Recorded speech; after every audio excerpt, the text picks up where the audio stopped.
Chinois perd la face. La visite historique de Mikhail Gorbatchev à Pékin, bouleversée et éclipsée par les revendications d'une foule immense. L'Argentine a voté Perón. Carlos Menem, le candidat péroniste, succédera au président Alfonsine sur un programme entièrement flou. Ouverture d'un procès fleuve demain à Lyon, celui des 20 membres présumés de la branche lyonnaise d'Action Directe. Le Christ québécois trouve le chemin de Cannes. Jésus de Montréal, le film de Denis Arcand, applaudi au festival. Madame, Monsieur, bonsoir. La peur et le remords l'ont tenaillé toute la nuit. Ce matin, il s'est rendu aux gendarmes. Il y a 2 mois déjà, on lui avait retiré son permis pour cause d'alcool.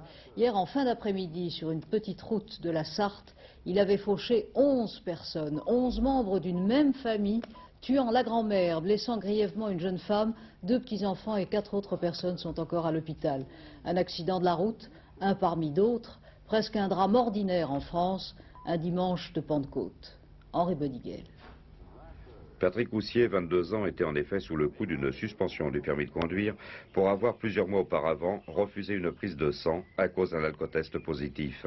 Il a manqué un virage et percuté toute une famille en train de se promener. La grand-mère, 76 ans, a été prise sur le coup. On voit bien qu'il a pris donc l'ensemble ici, les têtes qui ont dû frapper ici probablement, bien enfoncées. Et puis l'ensemble ici sur le côté qui est dans l'ombre là. Ce qui est sûr, c'est qu'il n'a pas eu une réaction normale, ne serait-ce que pour apporter secours aux personnes qui venaient de renverser. L'excès de vitesse paraît évident quand on voit les traces de dérapage laissées par la voiture à l'endroit de l'accident. Quant au conducteur, pour justifier sa fuite, il a seulement déclaré « j'ai pris peur, j'ai paniqué et je ne sais pas ce qui s'est passé ». Désespéré, c'est finalement sous la pression de son entourage que Patrick Houssier s'est rendu en fin de matinée à la gendarmerie du Mans. Trop de morts sur les routes ce week-end encore. La circulation en cette fin de pont est fluide. Ce soir, nous ferons le point avec Emmanuel Vanier tout à l'heure. Sédition et consternation à ciel ouvert dans l'Empire du Milieu. Le régime chinois, qui s'apprêtait aujourd'hui à célébrer dans le minutieux rituel qui est le sien une réconciliation historique avec Moscou après 30 ans de brouille, eh bien le régime chinois perd la face. Mikhail Gorbatchev a été reçu à la sauvette à l'aéroport. On l'a fait entrer par une porte de derrière dans le palais du peuple. L'horaire de ces rendez-vous a été sans arrêt retardé et le banquet officiel que vous voyez ici, où les 2 régimes frères, longtemps ennemis, ont défini les nouveaux principes de conciliation et de coopération entre eux, eh bien ce banquet officiel avait l'air surréaliste, tant l'essentiel se passait ailleurs, à quelques centaines de mètres sur la place Tiananmen, où 2300 étudiants font la grève de la faim depuis samedi, soutenus par une immense manifestation où ils ont été rejoints par leurs professeurs et par des milliers d'ouvriers, de fonctionnaires, de paysans. À Pékin, Georges Bortoli. Curieusement, une arrivée aussi importante a été un peu escamotée. À l'aérodrome, il y a eu une cérémonie un peu improvisée, un peu bâclée même. Il est vrai que le vrai accueil officiel ne devait pas avoir lieu là, mais à Pékin même, devant le Palais du Peuple. Oui, mais voilà, devant le Palais du Peuple, il y avait les milliers de grévistes de la faim, dont certains très éprouvés ont dû être hospitalisés. Il y avait les dizaines de milliers d'étudiants contestataires. Le gouvernement chinois a visiblement trouvé que cette foule de manifestants faisait un peu désordre. Il a préféré annuler la cérémonie, changer le protocole d'accueil, ôtant ainsi à M. Gorbatchev la tentation d'aller, qui sait, voir les manifestants de plus près. La véritable journée Gorbatchev, je veux dire la journée des entretiens politiques, c'est pour demain. Le numéro 1 soviétique va rencontrer le numéro 1 chinois, M. Deng Xiaoping, qui a près de 85 ans et qui ne cesse d'annoncer sa retraite, une retraite que cet énorme mouvement de contestation étudiante va d'ailleurs probablement précipiter. En fait, c'est toute la direction chinoise qui est actuellement en difficulté. Pourquoi ? Eh bien parce que les dirigeants chinois ont fait passer les réformes économiques avant les réformes politiques et que ce que les étudiants demandent maintenant, eh bien c'est une libéralisation politique, justement.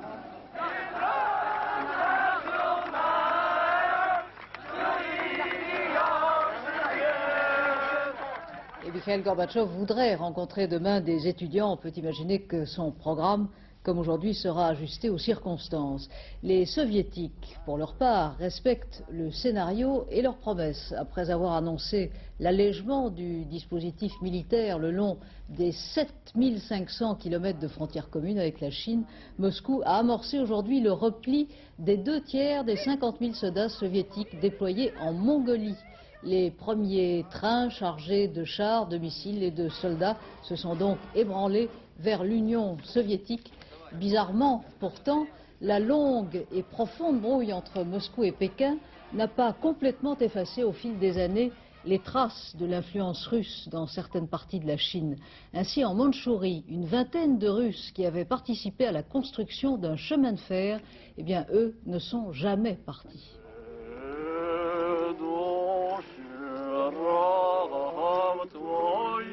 En pleine campagne chinoise, une cérémonie russe orthodoxe.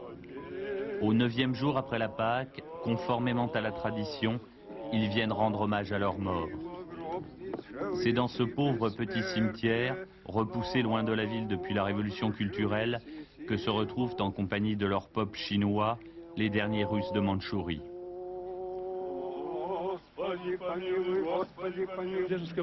Nous ne sommes plus que 22, explique l'un d'entre eux.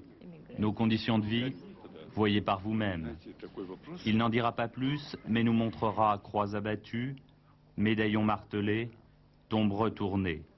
Aujourd'hui encore, le cimetière est souvent profané. Tania, Vladimir ou Misha sont arrivés en Chine au début du siècle. Leurs parents construisirent le transmandchourien et créèrent la ville de Harbin. Plus de 100 000 Russes s'y étaient alors établis. Aujourd'hui, la cité compte 3 millions de Chinois. Ils vivent au milieu d'une étonnante architecture qui évoque plus le Moscou de Nicolas II que la cité interdite des empereurs Ming.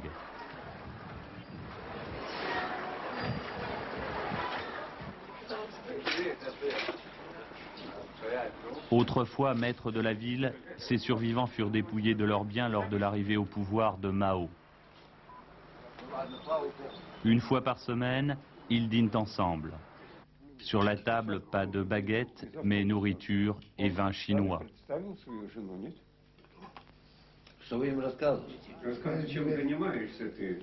Anciens ingénieurs, ex-riches commerçants, ils vivent grâce aux subsides que leur font parvenir leurs familles, parties depuis longtemps à l'étranger.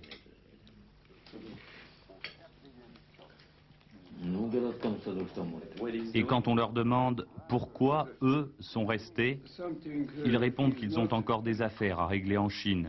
On leur a pris leurs biens, ils espèrent toujours être indemnisés. Et puis, ajoute-t-il, la Chine est notre patrie d'adoption. Une patrie peu accueillante qui tolère tout juste la messe hebdomadaire sous l'œil curieux des Chinois. Le POP a subi 6 ans de camp de rééducation pendant la révolution culturelle. Une période terrible pour cette communauté. Les édifices religieux furent alors fermés ou détruits, les Russes pourchassés, certains tués par les gardes rouges.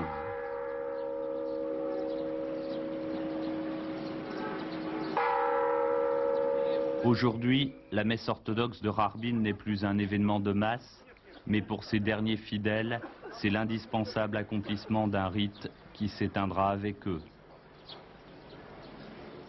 L'Argentine préfère Perón. 15 ans après sa mort, c'est son candidat, son héritier spirituel, ou plutôt celui qui se présente comme tel, que les Argentins ont choisi pour succéder dans 6 mois au président Alfonsine. Carlos Saúl Menem a remporté à une forte majorité les élections d'hier.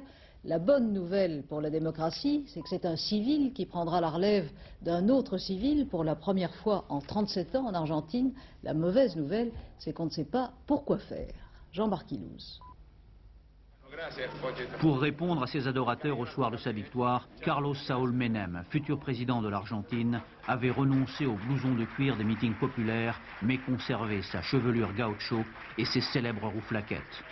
Une allure qui avait presque servi de programme politique à cet avocat de formation rescapé des prisons de la dictature et que viennent de porter au pouvoir 1500% d'inflation et une formidable vague populiste, une vague péroniste. nostalgique de Juan Domingo Perón, l'homme providentiel qui dans les années 50 avait pourtant ruiné l'Argentine sur fond de corporatisme mussolinien et de sacro-saint tango. Aujourd'hui encore, le péronisme reste d'abord un rythme et un rêve, où cohabitent, à l'ombre d'un puissant syndicat patron, des pulsions qui vont de l'extrême gauche à l'extrême droite. Pour faire face à 60 milliards de dollars de dette extérieure et à une armée argentine toujours ombrageuse, Carlos Menem dit aux Argentins « Suivez-moi ».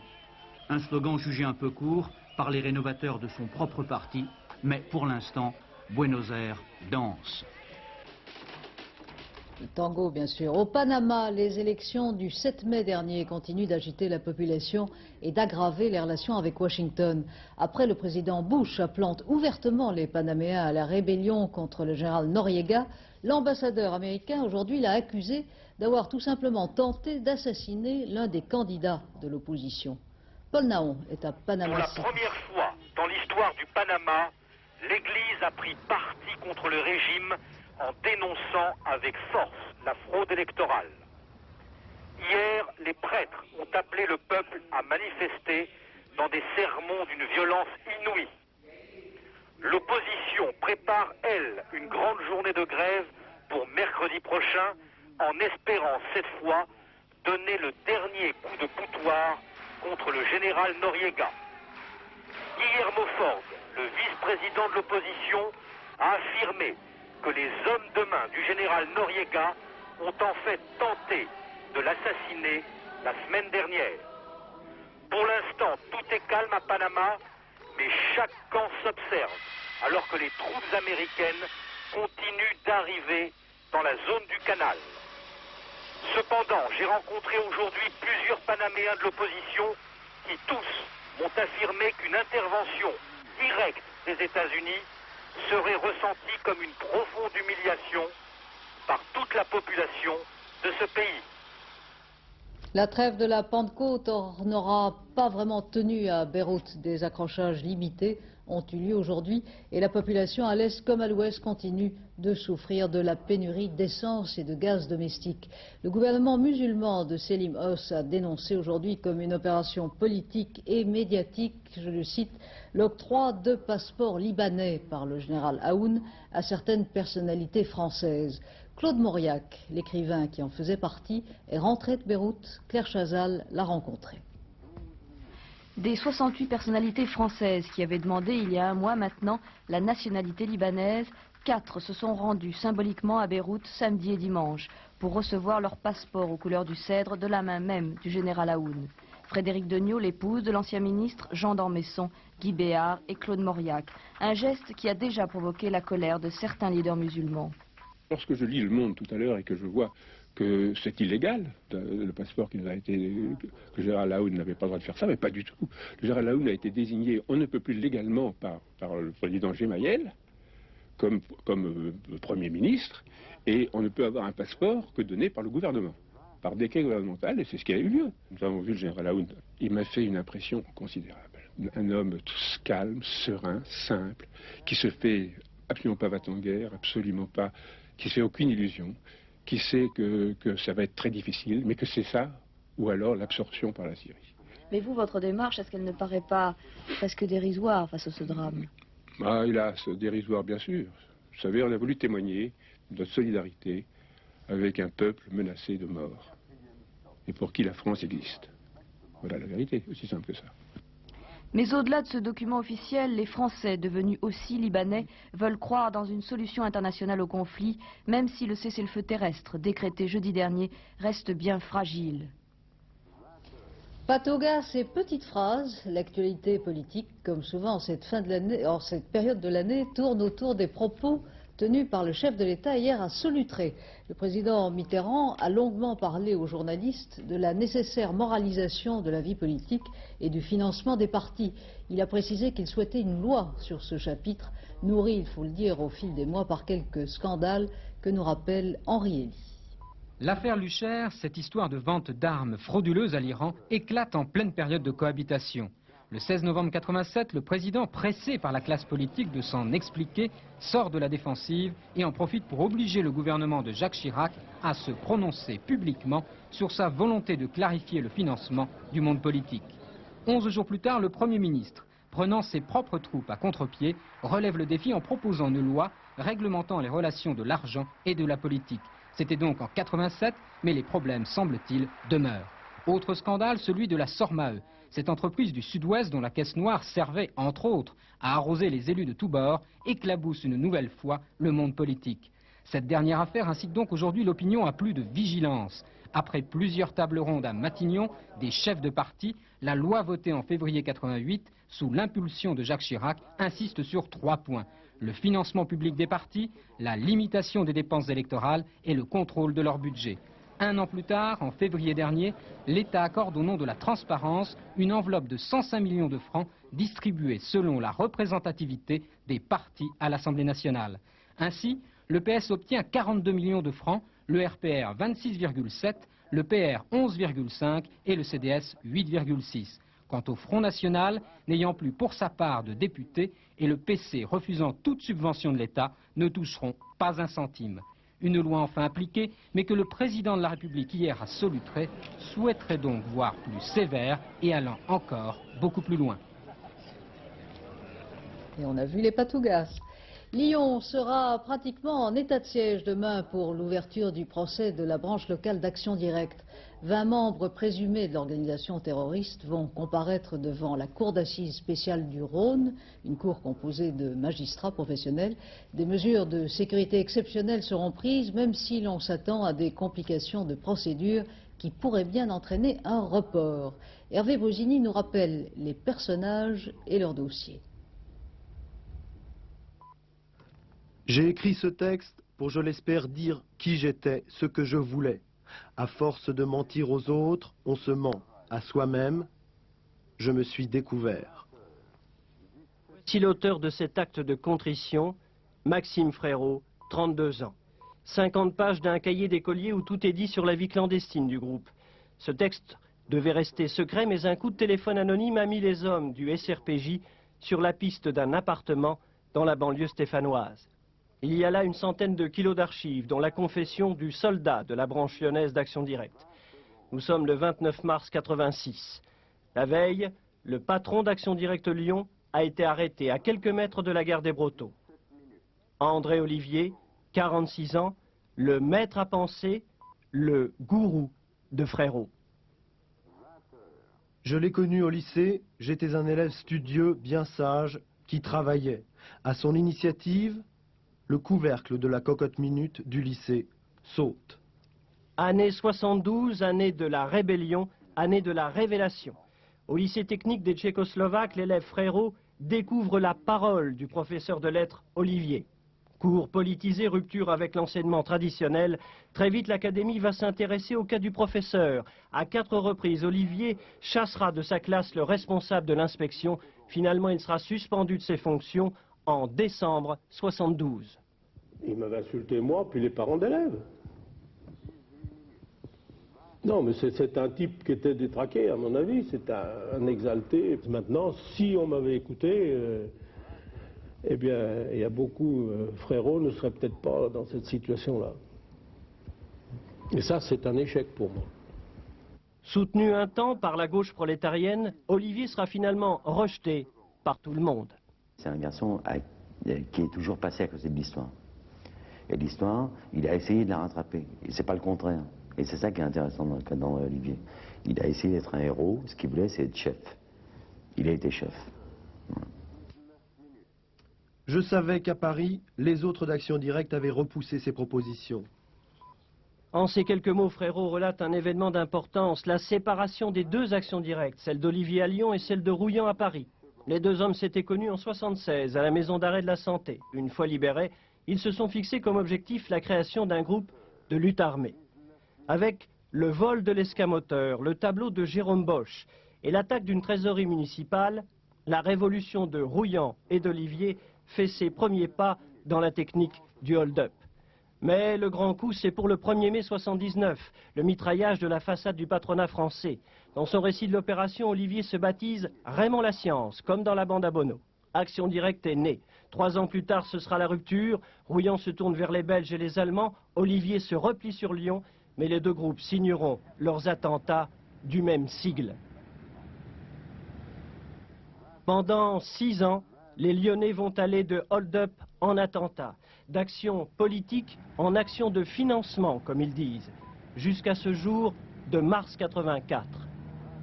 À l'intérieur, c'est l'incident. Je ne sors pas traumatisé de cette action, peut-être à cause du fait que mon geste était un réflexe d'autodéfense. Tel est le récit laconique du meurtre du général Delfosse dans une agence de la BNP de Lyon.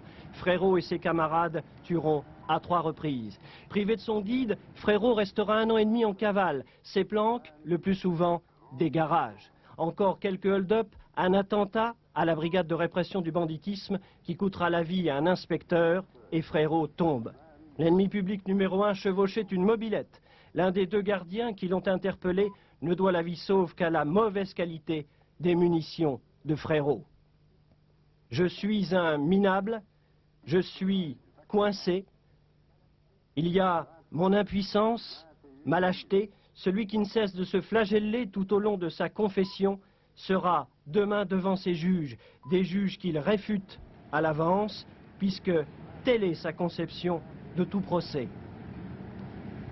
Dans un procès capitaliste, on ne cherche pas à aider les gens, on les accuse et on les enfonce. Dans un procès révolutionnaire, on aide les militants en leur montrant leurs erreurs.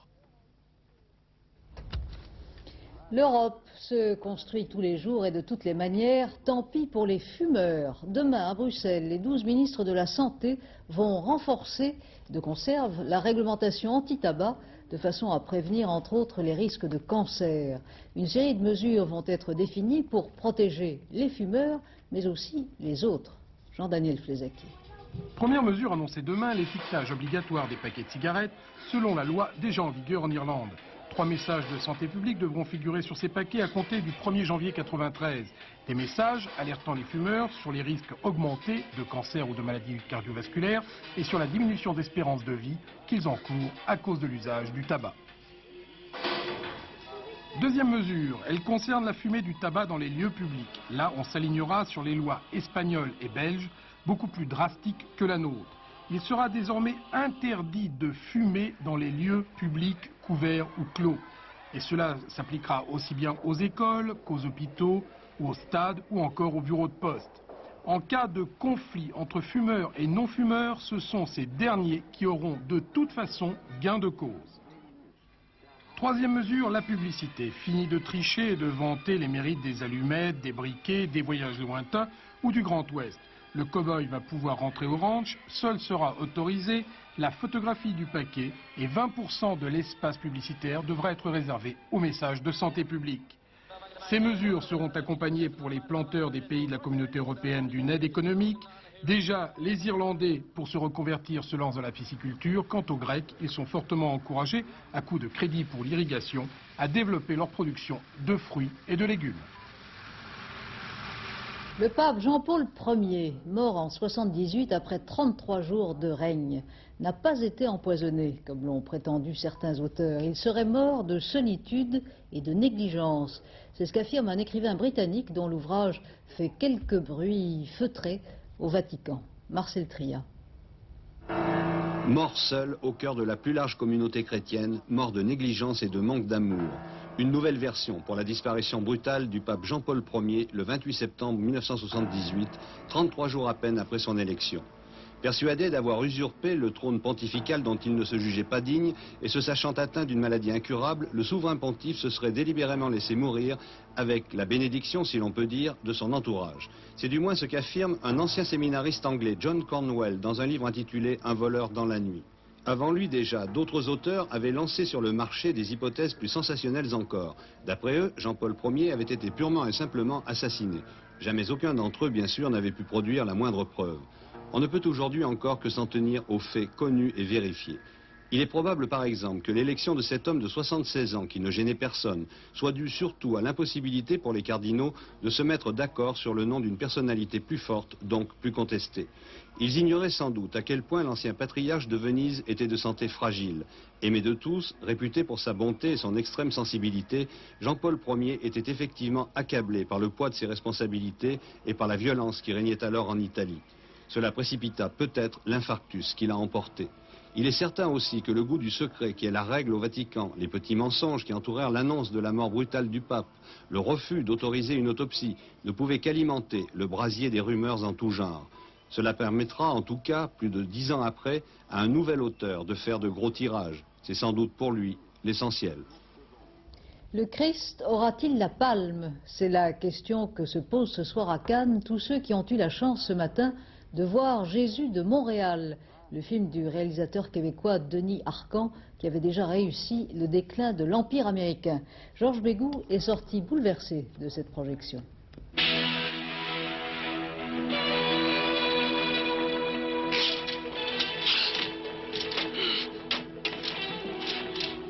Sur les hauteurs de Montréal, une jeune troupe de comédiens joue la Passion du Christ.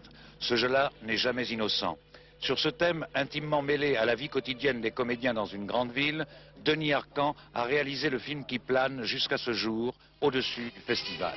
Jouer Jésus pour un acteur, c'est n'importe quoi, sauf final.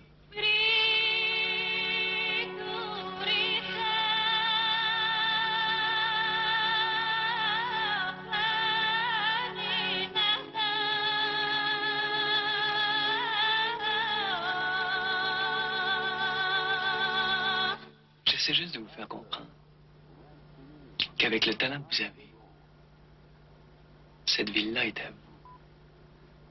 La parole qui me touche le plus et qui me touchera toujours le plus, c'est celle de Jésus. Et ça n'est pas long comme texte. Vous savez, il y a à peu près 20 phrases dont on est sûr à peu près qu'elles ont été dites par Jésus. Mais ces phrases-là, pour moi, sont absolument immortelles. Là où est votre trésor, là aussi est votre cœur. Ne vous inquiétez pas de ce que vous mangerez ni comment vous vous habillerez. La vie, c'est plus que les vêtements et c'est plus que la nourriture. Ouais. Tu vaut mieux que ça. Qu'est-ce que t'en sais? Des petites crises d'acteurs, j'ai déjà vu ça.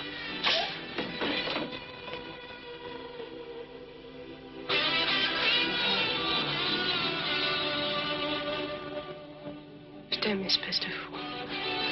Accueil des journalistes et accueil du public unanime dans la louange. Ouais. Bien. C'est décapant. Ah, superbe, c'était superbe. Moi, c'est un des meilleurs films que j'ai vu depuis le début. Fantastique, très émouvant. Il mérite au moins un prix. Je pense que c'est la palme d'or du festival. Tous bois. Touchons du bois. À partir de demain, Carmen est à Bercy. Le célèbre opéra de Bizet bénéficie d'une mise en scène à grand spectacle et à gros moyens de Pierluigi Pizzi. Et dans le premier rôle, alterneront 4 cantatrices, dont la grande Teresa Berganza. Yoba Grégoire et Yves Breu ont assisté à une répétition. Méga salle pour méga spectacle, pour gros budget, un opéra comique devenu un hyper-opéra.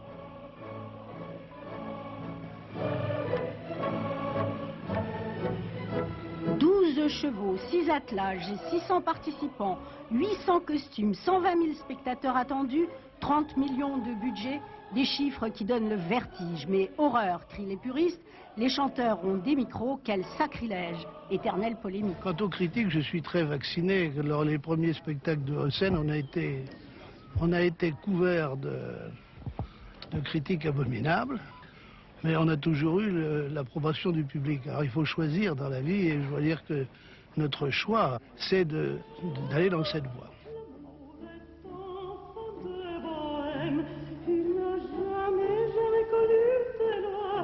Si tu ne m'aimes pas,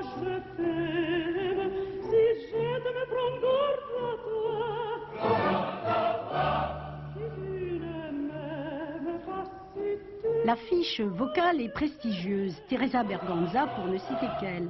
Son dernier Carmen, c'était à l'Opéra-Comique il y a 10 ans.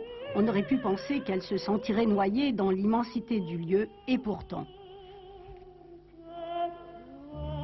J'adore. Je vous dis, pour moi, c'est un coup de foudre. Je suis arrivée là, j'aimais déjà tout l'endroit. Je me demande pourquoi je n'ai pas fait avant une chose comme ça. Parce que l'émotion, c'est naturellement, c'est multiplié. Les puristes seront peut-être choqués. Un opéra dans un stade, pourquoi pas? Le pari de Bercy, 12 000 places, étant surtout de faire un spectacle visuel.